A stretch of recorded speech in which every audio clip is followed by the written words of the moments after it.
Hey everyone, in this video I'm building an epic nature style aquascape using a low-tech planted tank setup, no CO2, no fancy gear, just hardy plants. If you love natural looking aquariums, you're going to want to see this one from start to finish. I'm building this tank to be inside my kitchen and viewable from 3 sides, so I want to create a very dynamic eye-catching scape. I also want it to be low-tech, budget-friendly, and show how strong foundation and to be successful with an aquascape. The tank I'm using is a Hero Aquatics 5-gallon low iron portrait style tank. The light and the filter are both NiCrew, my go-to company for budget-friendly aquariums and supplies. Custom-made plastic brackets for the LED plant light, and the filter will have a mixture of biomedia, sponge media, and filter floss. I start with a layer of garden soil and then cap it with a coarse sand, followed by fluval stratum aqua soil. Then I start building my hardscape itself. I am using series stone and some raw, uncleaned manzanita wood for my hardscape.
A lot of aquascaping hobbyists will push the sand in the front down to create a more depth to the look of the aquarium.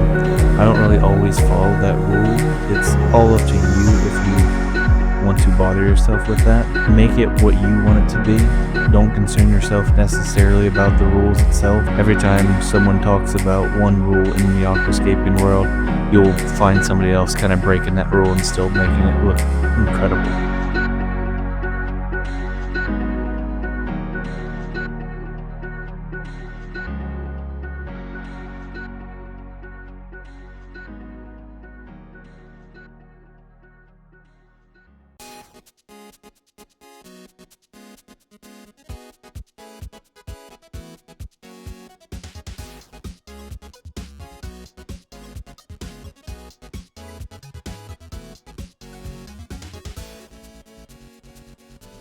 The manzanita wood I order from an online store. You can actually order it by an image, which is really great to see what you'll end up with instead of purchasing some blindly. I really like the raw style personally, but there's all kinds out there that you can purchase. Here I had to break up some limbs for it to fit into what I wanted, using diagonal pliers to make sure it was not too clean of a break to maintain a more natural look.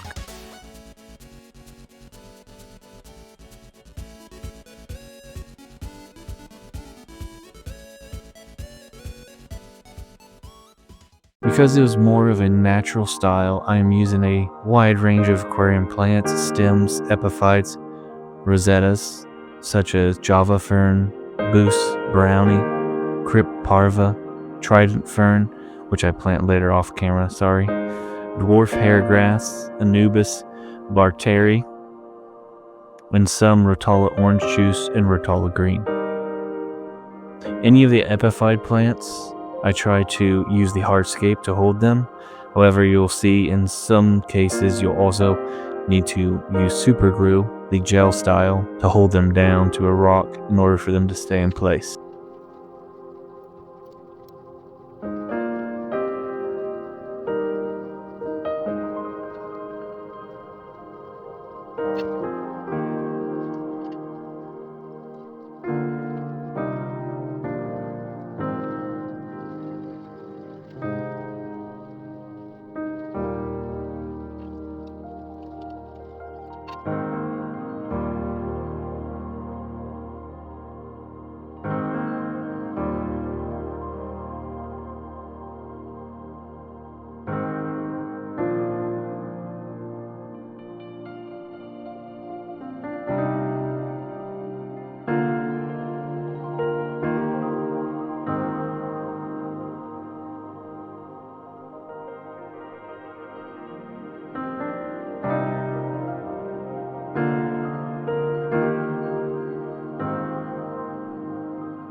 After planting, I used some coarse gravel to help with two things. One, help be the final bit of weight for some of the plants, like the dwarf hairgrass, to maintain its position.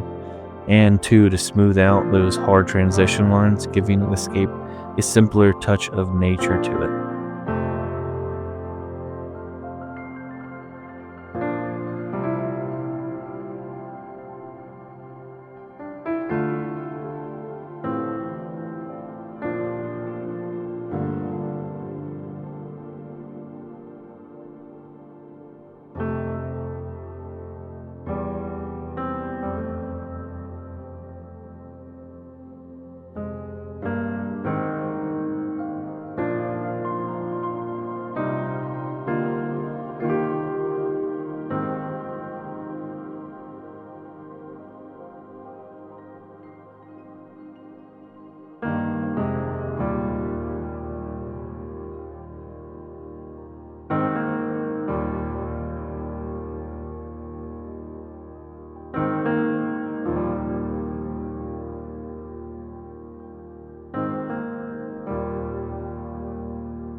When I fill the tank up, I use API Aqua Essential and Quick Start to help me with getting the tank water to a safe, balanced range for fish. I will let the tank cycle from 2 to 3 weeks with a 90% water change every 3 days. During that time, I usually put some snails in. This will help the cycle along. Then I will add fish and do small water changes for the first few weeks, once a week, then eventually just doing water top-offs as the tank matures. For the fish in this tank, I had to be very selective due to its small size. Very nano-sized fish was a must. I also wanted something very goldish and very reddish, just lots of color. I went with 5 ember tetras and a scarlet baddis.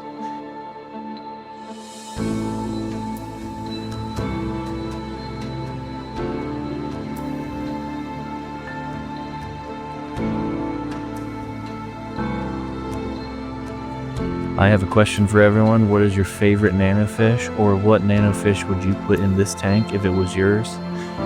Please do not hesitate to comment, ask questions. I hope everyone enjoys and have a good one.